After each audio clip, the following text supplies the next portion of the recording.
इसलिए किसी ने कहा है, गोंडवाना के जो मूल निवासी है, भारत के जो मूल निवासी है, इनके पास साहस है, ताकत है, सब कुछ है, लेकिन ये आज मालिक से बन रहे हैं मजदूर, बन रहे हैं ना, जबकि मालिक थे लेकिन ये बन रहे हैं मजदूर। और हिम्मत साहस सब कुछ है, लेकिन ये दारू पीने से भय है मजबूर हुए है ना। आप मैंने बताया था कि 1 साल दारू बंद करके देखना है आपके घर में कितना परिवर्तन होता है। अगर जिसने इसका प्रैक्टिकल किया होगा तो बराबर परिवर्तन तो हुआ होगा। तो कितने लोग हैं जिन्होंने प्रैक्टिकल किया है, जरा हाथ उठाना अगले साल से।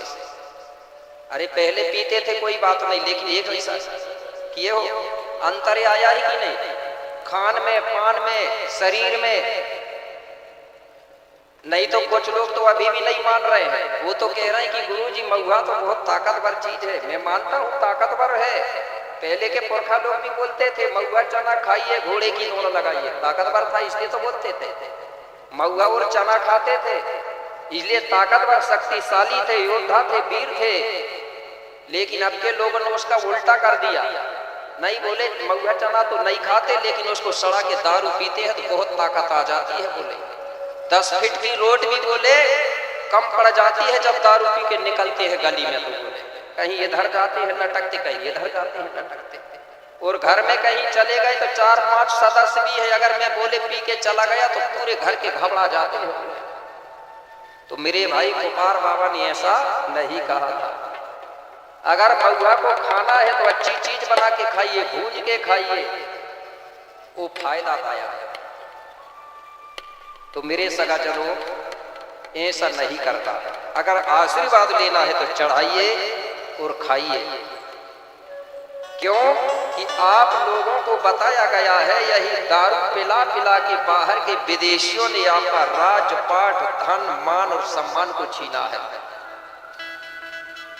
इसी से इसलिए किसी ने कहा है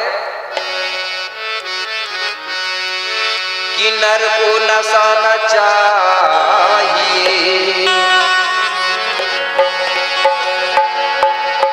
कि नर को नशा न चाहिए, कि नशा में नर की होती है नाश। और जो नर नशा को त्याग दे, बड़ा देव उसी के पास। नर को नशा न चाहिए, नशा में नर की होती है नाश। और जो नर नशा को त्याग दे, बड़ा देव उसी के पास। कि बारो बारो है विनय मेरी, आज सुनो गोल्ड महिराजो।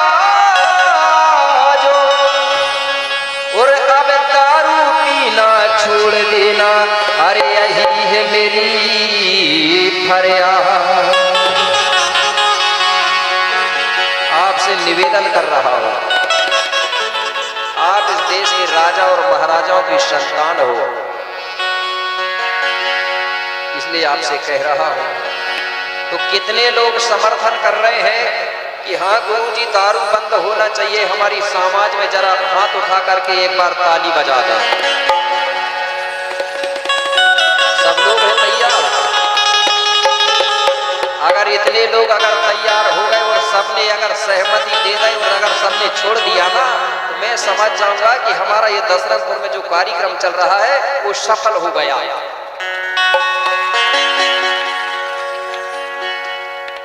फिर जब इतने लोग छोड़ देंगे तो धीरे धीरे धीरे आप भी प्रचार करोगे तो ज्यादा टाइम नहीं लगेगा, बहुत जल्दी बंद हो जाएगी हमारे समाज में दारू। क्योंकि दारू पीने वाला कभी टिकाऊ आदमी नहीं होता, हर हमेशा बिकाऊ बना रहता है। इस प्रकार से हमको महुआ का फूल चढ़ाना चाहिए, उसको सड़ा के दारू बना के कभी भी नहीं चढ़ाना चाहिए हमारे देवी देवताओं को। क्योंकि हमारी गोंडी संस्कृति में हमारे देवी देवता 2 चीज का कभी सहन नहीं करते। ये 2 चीज अगर होती है पूजा के स्थान पे तो हमारा देवी देवताओं का खाना पाना नष्ट भ्रष्ट हो जाता है। और यही चीज को बाहर से आए हुए लोगों ने हमारे भूमिका बैगाओं को माध्यम से चढ़वाना प्रारंभ इन्हीं विदेशियों ने करवाया था। इनको मालूम था कि गोंड लोग दो चीज का परहेज करते हैं अपने देवी देवताओं पर, आज भी करते हैं आप लोग। जब आप लोग जवारे बोते होंगे 8-9 दिन के लिए, तो बताइए जब जवारे बोते हैं तो वहां दारू पी के कोई आदमी जाता है क्या? नहीं जाता। लेकिन कुछ लोग कहते हैं कि नहीं हमारे देवता दारू चढ़ती बोलते हैं, लेकिन आज भी जवारे बोते हैं तो वहां दारू का परहेज आज भी चलता है। इसका मतलब है कि दारू नहीं चलती थी पहले। और जब हमारे गांव में कोई बीमारी आती है, कोई समस्या आ जाती है जो डॉक्टर से या वैद्यों से ठीक नहीं होती है ना, तो फिर हमारे गांव के इकट्ठे बैठते हैं और बैठने के बाद निर्णय करते हैं कि भैया हमारे गांव में गाय बैल भैंस या जानवरों में जो बीमारी आई है उसकी निकासी करना है गांव से। तो कैसे करते थे? बेगा भूमिका के माध्यम से निकासी करवाते थे। और जो हमारी गांव की खेरोदाई होती है, आप लोग शीतला बोलते हैं, ये खेरोदाई, ठीक है ना, ये खेरोदाई में 5 मंगलवार तक जल चढ़वाते थे। चढ़ाते आज के घर आज भी कोई समस्या होती थी। और बोलते थे कि जब तक जल चढ़ाएंगे तब तक गांव में कोई भी परिवार का कोई आदमी दारू पिएगा ना दारू बनाएगा, ये बंद किया जाता। करते थे कि इससे समझ जाओ कि हमारे देवी देवताओं में शराब नहीं चढ़ती थी। ये बाहर के लोगों ने हमको चढ़वा दिया। कैसे चढ़वाया? बोले महुआ से तो बनी है, जब महुआ का फूल चढ़ा रहा है, महुआ का पानी चढ़ा रहा है, देवी तो उसी से बनी, कोई दिक्कत नहीं, चढ़ा दो। बोले ऐसा करके हमारे लोगों को चढ़वाया, क्योंकि उनको मालूम था जब ये अपने देवी देवता में दारू चढ़ाने लगेंगे तो ये खुद पीने भी लगेंगे। इस प्रकार से दारू नहीं चलती थी। तो मैं बता रहा हूं आपको, ये दारू कभी भी अपने देवी देवताओं में मत चढ़ाना, इससे हमारी शक्तियां भ्रष्ट होती थी। और दूसरी बात गुरु कुपार ने बताया कि जिस महिला को अगर एमसी पीरियड आ जाता है तो वो महिला भी उसमें सम्मिलित नहीं होती है। ये 2 चीज का सबसे ज्यादा निषेध है हमारी संस्कृति। आज मैंने दूसरे धर्म में भी देखा हूं, जो मुस्लिम धर्म को मानता है वो भी आज दारू का सबसे ज्यादा परहेज करता है। मुस्लिम धर्म के लोग खाते हैं, मांस मटन खाते हैं, लेकिन दारू नहीं चढ़ती। तो ये 2 चीज का बड़ा निषेध है। मैंने देखा हूं पहले अगर कोई हमारे परिवार में दारू पी लेता था, मतलब हमारे समाज में, तो उसको घर के अंदर घुसने नहीं देते थे। अगर कोई ने धोखा से पिला दिया किसी को, उसको सोने के लिए कपड़े बाहर देते थे, खाने के लिए कांसे की थाली में खाना नहीं देते थे। कांसा की थाली चलती थी ना पहले, हमारे इधर आज भी चलती, खाना खाने के जो कांसे के बर्तन होते हैं वो थाली, धनिया बोलते हैं ना गोंडी में, थाली, उसकी थाली में खाने को नहीं देते थे। उसको दारू पिया हुआ आदमी को पीतल की या स्टील की थाली में देते थे खाने। जब उसकी दारू उतर जाती थी, शराब का नशा उतर जाता था, तब वो नहा के आता था, पूरे कपड़े धुल के लाता था, तब उसको घर के अंदर घुसने देते थे। और आज महिला बराबर परहेज कर रही है ना महिलाएं, लेकिन भैया लोग अगर जिसके घर में पीते होंगे तो कर रहे हैं क्या परहेज? किसी को बुरा ना लगे, ये दोनों चीज निषेध है हमारी संस्कृति में। ये दोनों चीज का आप अगर नहीं करोगे परहेज तो हमारी शक्ति जागृत नहीं हो सकती। और हमारी शक्ति जागृत होगी तभी हमारा समाज सही होगा।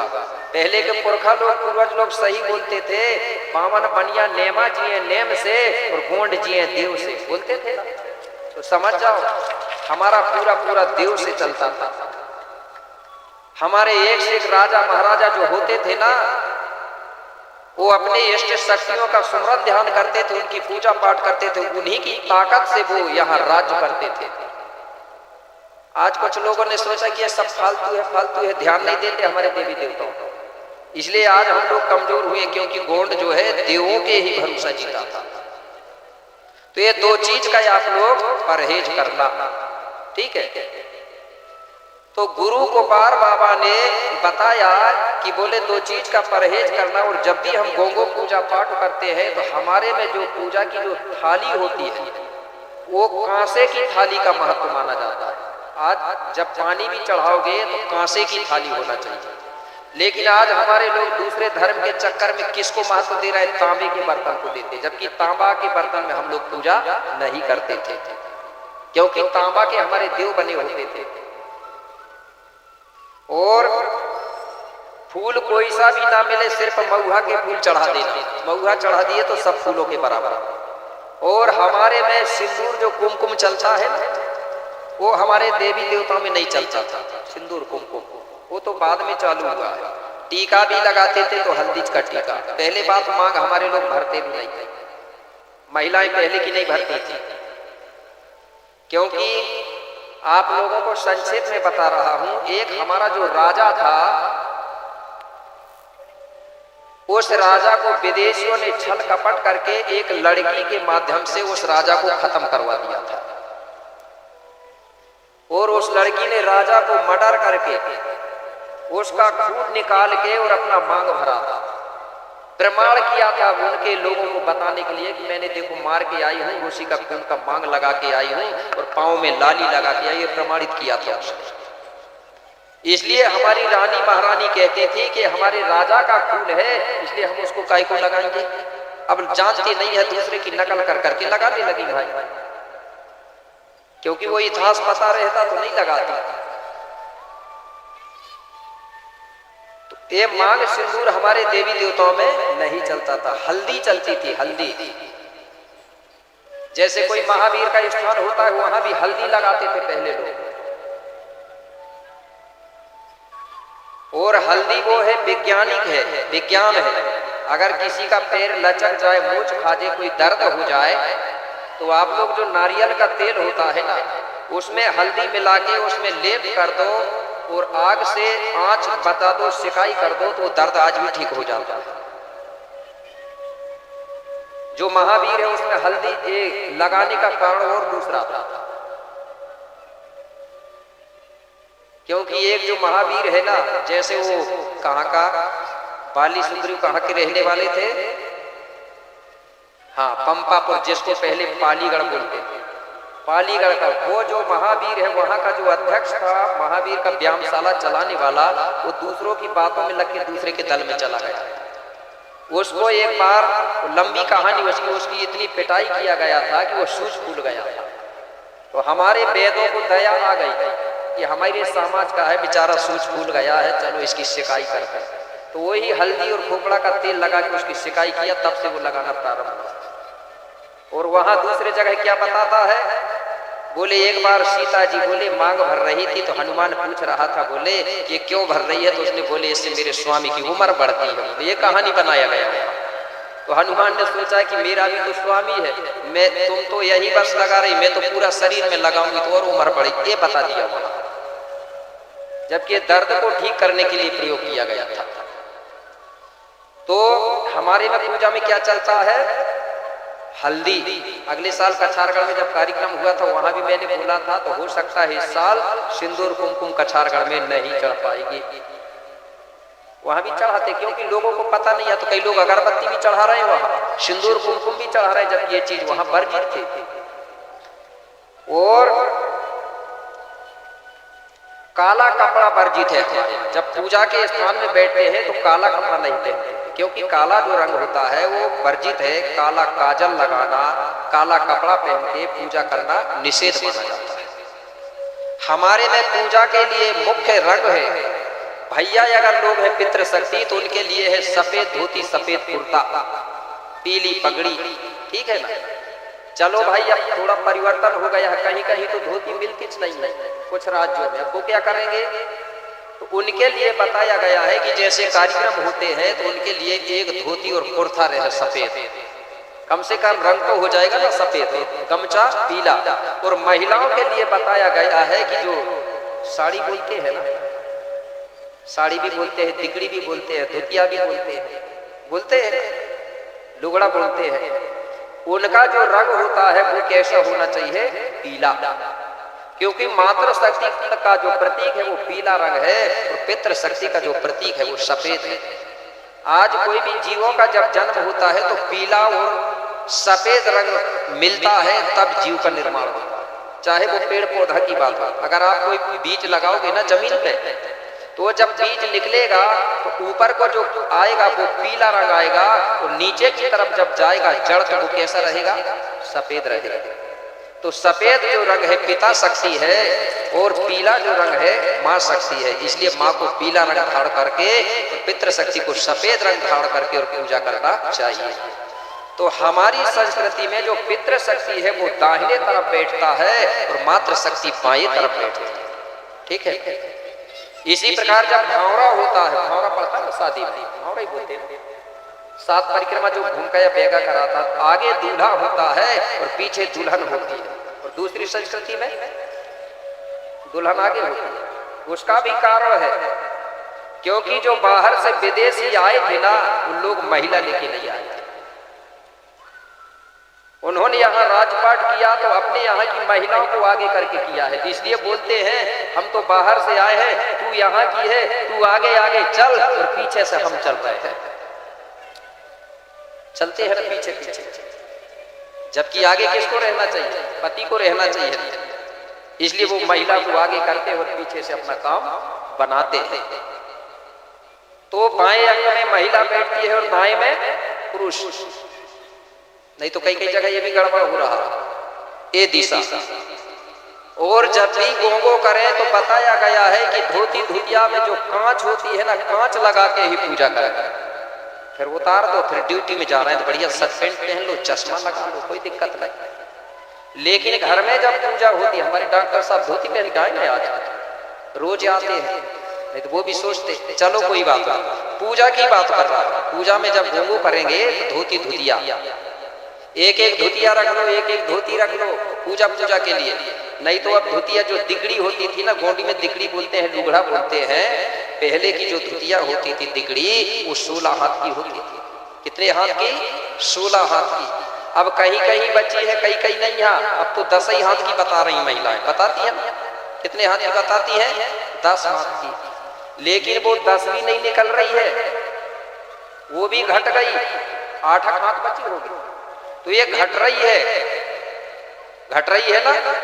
पहले 16 थी, 16 से घटी तो 10 बची, 10 से 8 बची, और 8 से 2 फिर घटेगी तो 6 बचेगी, 6 में से 2 घटेगी तो 4 बचेगी, और 4 से फिर 2 घट गई तो 2 ही बचेगी। फिर पहनेंगे कैसे? पहले हमारी रानी महारानियां जब पहनती थी 16 हाथ की, और जब ब्लाउज खोल का बोलते थे वो पहनती तो पूरा इधर से ढका रहता था, ये सब फूल बना रहता था इधर से पूरा। और जे हाथों में पहनती थी बांकड़ा भी बोलते उनको। और अब साड़ी धोतिया दिकड़ी लुगड़ा भी घट गओ, और जो पोल का है वो भी याद होगा ना, याद हो ऊपर से तो 50। भैया को भी घटो है और महिलाओं को भी घटो है। भैया लोग भी ऐसे पेंट पहन लिए थे कि बिल्कुल चिपके रहे, जब बैठा थे ना पीछे से नीचे खिसक जा, खिसकता ही कि नहीं खिसकता। ये पगड़ी भी बहुत लंबी होती थी, भाभी धीरे धीरे 2 मीटर की बची है। और वो कई कई के पास 2 मीटर भी नहीं है, कई कई के पास इतनी बड़ी बची है, और कई के पास ये भी नहीं है। ये घट रही है कि बढ़ रही है? घट रही है। इसलिए कहा गया है कि धोती धुतिया छोड़ सगाजा साड़ी पैंट अपनाएंगे, और अपनी तुपनी कौन चलाई, बड़े बड़े गुरुजी भी लुंगी लगाएंगे। ये समय आ जाएगा तो समझ जाएगा वही कलयुग चल रहा है अब के समय। ठीक है। तो मेरे भाई ये हम ही घटा रहे हैं, हम बढ़ा नहीं रहे। तो पूजा में हमको किस चीज का परहेज करना चाहिए, जो मैंने बताया। अब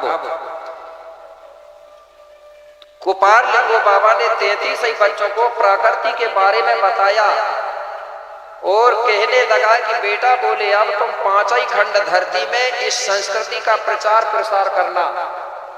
तो 33 ही बच्चे सबसे पहले 5 खंड धरती में गोंडी धर्म का प्रचार प्रसार करने लगे, जिनको अलाम कलाम कहा गया। इस प्रकार से प्रचार करते गए, अनुयायी बनाते गए। तो सबसे पहले भारत में रहने वाले चाहे कोई भी समाज हो, सब गोंडी धर्म के अनुयायी थे, और आज भी हैं। ऐसे कई प्रमाण है मेरे पास कि अगर कोई ऐसी कहे कि हम गोंडी धर्म को नहीं मानते या ओबीसी कहे तो मैं बताऊंगा कैसे नहीं मानते। कहीं ना कहीं मानते हैं। हर गांव में एससी एसटी ओबीसी रहता है, उनके गांव में एक दाई होती है जिसको खेरो दाई या शीतला कहते हैं, उसे सभी गांव के मानते हैं कि नहीं बताइए? मानते हैं। तो मतलब हुआ क्या? क्योंकि ये जो खेरो दाई है गोंड वंश की दाई है। अंतिम दिन बताऊंगा उसकी गाथा, ठीक है ना। और अगर गोंड लोगों के घर में बच्चा जन्म होता है तो जब तक नरा नहीं गिरता, नरा को क्या बताया था आपने? नरुआ ना, वो जब तक नहीं गिरता है तो बताइए तीनों समाज के लोग उसका परहेज करते हैं कि नहीं? तब तक जब तक गिरता नहीं तब तक घर अशुद्ध मानते हैं कि नहीं? अगर मानते हैं तो समझ जाओ ये गोंडी धर्म का नियम है, ठीक है ना। और चाहे वो कोई सी भी समाज की महिला हो, जब वो गिरता है नरुआ, उसको आज भी घर के अंदर गड्ढा खोद के दफनाते हैं। तो सभी समाज की दफनाती है कि नहीं बताइए? दफनाती है ना। वही नरुआ को गोंडी में नरा बोलते हैं। और उसी नरा जहां दफनाया जाता है, जहां गाड़ा जाता था, उसी जगह को गोंडी में नरा के कारण नार बोलते हैं। गांव को क्या बोलते हैं? नार। नार मतलब होता गांव। उसी नरा से, उसी नरुआ से नार और नगर का निर्माण हुआ है सबसे पहले। अब बताइए है कि नहीं? और कभी हम एससी एसटी ओबीसी झगड़ा लड़ाई नहीं करते थे, सब हिलमिल के रहते थे। और सब गोंडी देवी देवताओं की गोंगो पूजा करते थे। सिर्फ हमारा काम धाम भरता, ये जातियां नहीं है। ये काम के आधार पर बाहर के लोगों ने हमारे बीच में चीज जातियां बना के हमको तोड़ा है और गोंडवाना का राज को नष्ट करने के लिए तोड़ा है। क्योंकि उनका मुख्य उद्देश्य था फूट डालो और गोंडवाना में राज चलो। तो सभी महिलाएं दफनाती है ना। लेकिन आगे चल के हुआ क्या? वही आदमी जब बड़ा होता है तो गोंड लोग आज भी दफना रहे हैं और कुछ लोग उसको जला रहे हैं। तो इधर क्यों नहीं हुआ यह सब भेद? कि नहीं तो कहते कि भाई हम तो दूसरे समाज के हैं, वो गोंड की महिला दफनाती नरा को, तो हम तो लकड़ी कंडा इकट्ठा करके नरा को जलाएंगे और ठंडा करेंगे तब शुद्ध होगा। नहीं करते ना। तो ये सब लोग इसी संस्कृति के लोग थे। तो मेरे भाई इन्होंने प्रचार प्रसार किया तो सब लोग उन्हीं के अनुयायी बने। यही 33 कोट के देवताओं को आगे चल करके लोगों ने 33 कोट को 33 करोड़ में बदला। कोट यानी गोंडी में करोड़ नहीं होता। क्या बता दिए लोगों ने? 33 करोड़ देवता थे। 33 करोड़ नहीं है, मात्र 33 है। कोट यानी होता है जगह, स्थान। बोलते हैं ना गोंडी में गढ़ी, किला, कोट। अब कोट का मतलब थोड़ी होगा करोड़ गोंडी में, ठीक है। और आज आरती में भी लिखा है, पहले करते रहे होंगे ना, एक आरती लिखी है, जय गणेश जय गणेश जय गणेश देवा, लिखा है ना। और गणपति की सेवा मंगल मेवा, सेवा से सब बिगड़ करे। अब सेवा भी आ गया इधर देखना, साफ साफ लिखा है कि सेवा से सब बिगड़ टरे। और फिर भी लोग पूछ रहे हैं ये सेवा आई कहां से? और 3 लोग 33 देवता द्वार खड़े, सब अरज खड़े। कितने देवता बता रहा है? 33। इस प्रकार से मेरे भाई ये सब उनके अनुयायी हुए।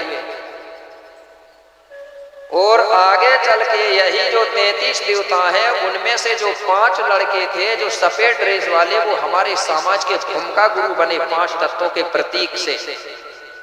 जो कलश जल रही है ना, ये 5 बच्चों के नाम से है। उन्हीं को हम नारायण सूर बोलते थे, कोलासूर, हीरा ज्योति, मानपुर सुंगाल और तुरको राय।